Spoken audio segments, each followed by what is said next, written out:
পাকিস্তান আফগানিস্তান সীমান্তে উত্তেজনা কেন বাড়ছে? এই সংঘাতের মূল কারণ আসলে কোথায়?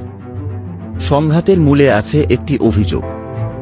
পাকিস্তানের দাবি, আফগান মাটিতে আশ্রয় নিচ্ছে তেহরিকি তালেবান পাকিস্তান বা টিটিপি, যারা সীমান্ত পেরিয়ে পাকিস্তানে হামলা চালাচ্ছে। এটি পাকিস্তানের ভেতরে সক্রিয় এক সশস্ত্র গোষ্ঠী, যারা গত 2 দশক ধরে পাকিস্তানি নিরাপত্তা বাহিনী ও সরকারি লক্ষ্যবস্তুর উপর হামলা চালিয়ে আসছে। ইসলামাবাদের অভিযোগ, আফগানিস্তানে তালেবান সরকার ক্ষমতায় ফেরার পর টিটিপি-এর অনেক জঙ্গি সীমান্ত পেরিয়ে আফগান ভূখণ্ডে আশ্রয় নিয়েছে। সেখান থেকেই তারা পাকিস্তানে হামলা পরিকল্পনা ও পরিচালনা করছে বলে দাবি করা হচ্ছে। অন্যদিকে আফগান তালেবান সরকার এই অভিযোগ অস্বীকার করে বলছে, তারা তাদের ভূমি অন্য দেশের বিরুদ্ধে ব্যবহার হতে দেবে না। তবে পাকিস্তানের মতে আফগান কর্তৃপক্ষ এই গোষ্ঠীর ওপর যথেষ্ট কঠোর পদক্ষেপ নিচ্ছে না। ফলাফল, সীমান্ত জুড়ে অবিশ্বাস, পারস্পরিক হামলা, আর 2 দেশের সম্পর্ক ক্রমেই তিক্ত হয়ে উঠছে।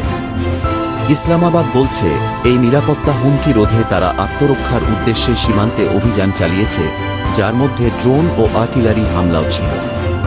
কিন্তু আফগান তালেবান সরকার বলছে, পাকিস্তান তাদের সার্বভৌম ভূখণ্ড লঙ্ঘন করছে। তারা বাধ্য হয়ে পাল্টা প্রতিরক্ষা করেছে। ফলে সীমান্তে শুরু হয়েছে তীব্র গোলাগুলি, গ্রাম ও বাণিজ্যিক পয়েন্টগুলো বন্ধ হয়ে গেছে, আর হতাহতের ঘটনা বাড়ছে। মূল সমস্যা শুধু সন্ত্রাস বিরোধী নয়। 2 দেশের মধ্যে রাজনৈতিক আস্থার ঘাটতি, সীমান্ত রেখার অস্পষ্টতা আর দশকের পুরনো অবিশ্বাস এই উত্তেজনাকে আরও ঘনীভূত করেছে।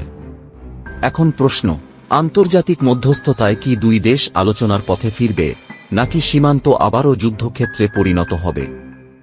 এই চলমান সংঘাতের আপডেট পেতে লাইক দিন, সাবস্ক্রাইব করুন আর জানুন দক্ষিণ এশিয়ার নিরাপত্তা পরিস্থিতির সর্বশেষ খবর।